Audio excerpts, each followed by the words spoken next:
হিন্দু ধর্মে মৃত্যুকেই জীবনের শেষ বলে মনে করা হয় না, কারণ হিন্দু ধর্ম মনে করে মৃত্যুতে আমাদের শরীরের অন্ত হলেও আত্মা চিরকালীন জন্ম ও মৃত্যুর মধ্যে চক্রাকারে আবর্তিত হয়ে থাকে। জীর্ণ বস্তু ছেড়ে আমরা যেমন নতুন পোশাক পরি, তেমনই এক শরীর ছেড়ে অন্য শরীরে প্রবেশ করে আত্মা। বিষ্ণু পুরাণ, গীতা ও অন্য শাস্ত্রে এমনই উল্লেখ করা আছে। তবে আত্মার লক্ষ্য জন্ম মৃত্যুর এই চক্রে আটকা পড়ে এক শরীর থেকে অন্য শরীরে আবর্তিত হওয়া নয়। আত্মার লক্ষ্য পরার্থ বা মুক্তি লাভ করা, কারণ একমাত্র মুক্তি লাভ করলেই আত্মা পরমাত্মার সঙ্গে মিলিত হতে পারে।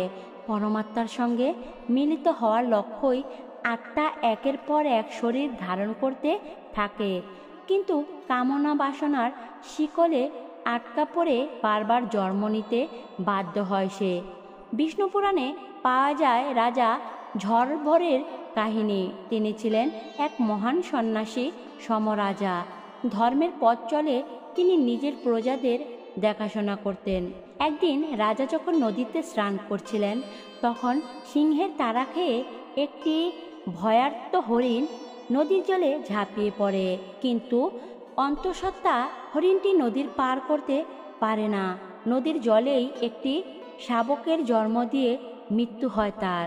মাহারা সদ্যজাত হরিণ শাবকটিকে দেখে রাজার মনে দয়া হয়। তিনি সেটিকে রাজপ্রাসাদে নিয়ে আসেন। নিজের সন্তানের মতো স্নেহে ওই হরিণ শাবকের দেখাশোনা করতেন। রাজা ঝড়বরদ হরিণটিকেও রাজাকে অত্যন্ত ভালোবাসত। হরিণের সঙ্গে খেলাধুলা করে দিনের অনেকটা সময় কাটাতেন রাজা।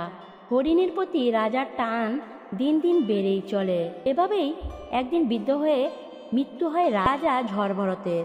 মৃত্যুর সময়েও তিনি ওই হরিণের কথাই চিন্তা করতে থাকেন। এর ফলে পরের জন্মে এই হরিণের গর্ভে হরিণ শাবক হিসেবে জন্ম নেন তিনি, অর্থাৎ মানব যোনি থেকে পশু যোনি প্রাপ্ত হয় তার।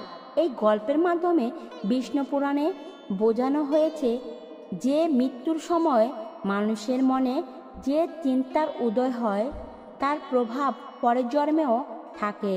তাই মৃত্যুর সময় ভগবানের নাম নিতে বলা হয় এবং মৃত্যু পথযাত্রীর সামনে গীতা পাঠ করা হয়ে থাকে। কিন্তু সারা জীবন আমাদের মনে যে চিন্তা সব থেকে বেশি কাজ করে, মৃত্যুর সময়ও সেই চিন্তা আমাদের পিছু ছাড়ে না।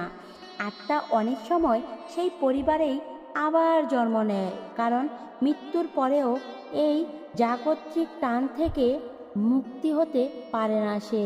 গরুড় পুরাণে বলা হয়েছে, সারা জীবন আপনি যে কাজ করবেন পরের জন্মে সেই ফলই ভোগ করবেন।